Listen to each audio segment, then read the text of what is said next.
Hi, welcome to Wholeheartedly for the Lord Bible Journaling with Sherry. Today's process video will be a Bible journal entry and a trip to Jairus' house. So I was not able to find any digital Bible printables on Jairus. Sometimes you just have to use what you have.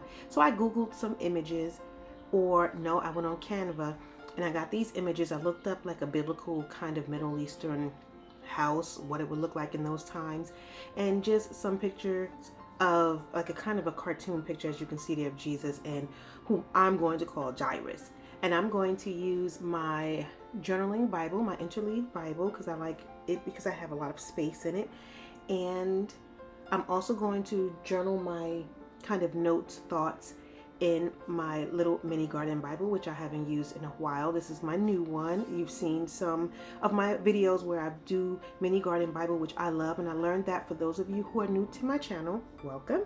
I learned that from Cat Woods, and I just fell in love with that process. So if you're ever intimidated with Bible journaling and you want to start off simple and you don't even want a journaling Bible, you can use a regular Bible. You can use a small Bible like this and just use index cards or some type of note cards or something and put in there and just decorate the pages very simply.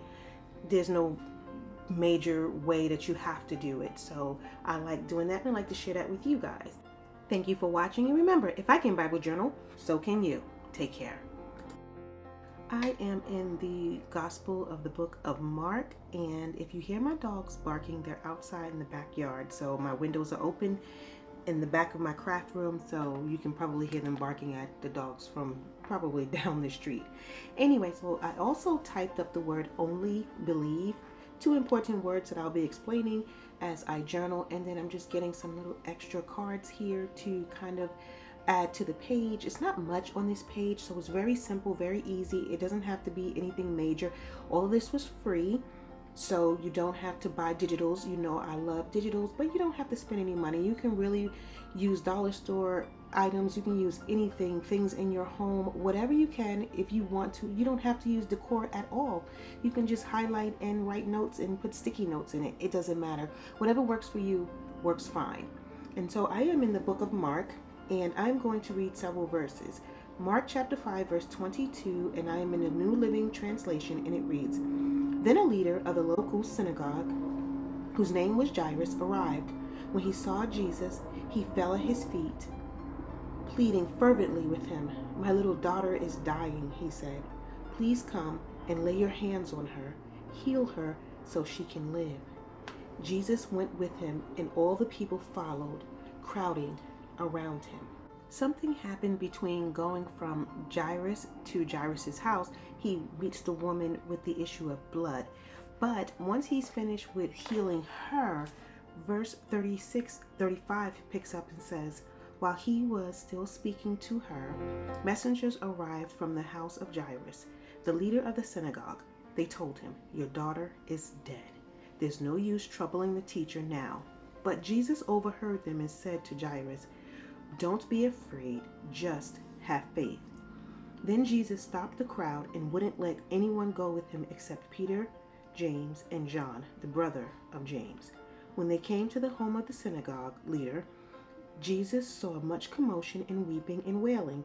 He went inside and asked, 'Why all this commotion and weeping? The child isn't dead. She's only asleep.' The crowd laughed at him, but he made them all leave."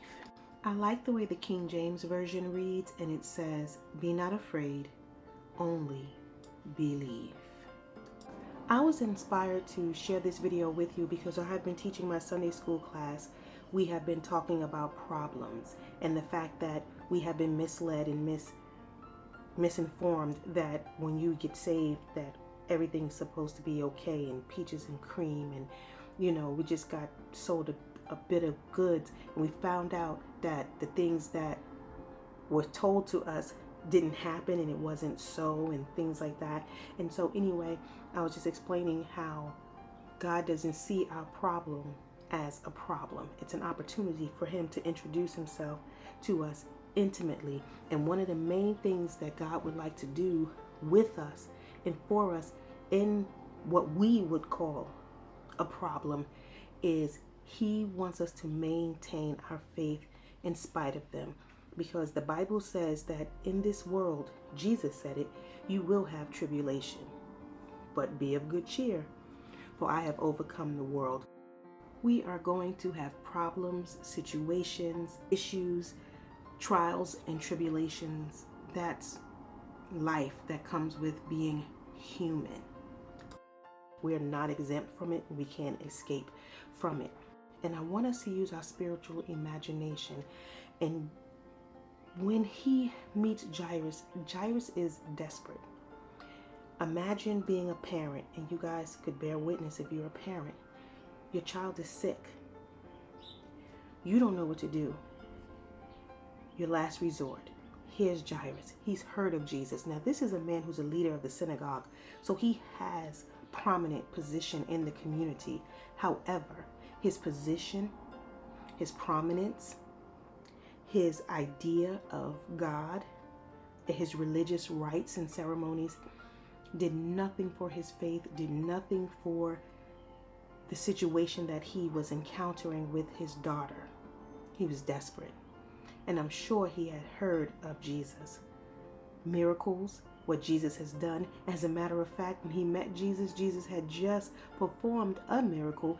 And then along the way, he meets a woman with an issue of blood. So when he meets Jesus and falls down at his feet and asks Jesus to just lay his hands on her, he's desperate, but he has such great faith. He just knew that Jesus could do something about his situation. And he had the kind of faith that his disciples should have had. He wasn't a follower of Jesus Christ. He wasn't witnessed to Jesus's teachings that the other disciples were. He just heard Jesus could do, and he believed. And that's what Jesus told him after he got the word that his daughter had died. Imagine that. You got the help. You're on your way to get your daughter healed, and someone says, give up. She's dead. And what I was explaining to my class was that, again, the Lord wants us to maintain our faith despite our circumstances. And when Jesus tells Jairus, don't be afraid, only believe, because Jairus believed that Jesus was going to do something. And in the interim, he gets word that his daughter is dying, and people are telling him to give up. And that's what people will do. Sometimes people will tell you to give up. Why you even believe in this? Why you trust his word? Why are you trusting him? Jesus tells him, don't be afraid.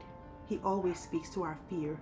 And then he says, only believe. And those two words may seem simple to you, but when he says only believe, when you look at the context in the Greek of that word, it's a continuous action, and he wants him to continue to believe the way he believed when he first met him and he fell to his knees.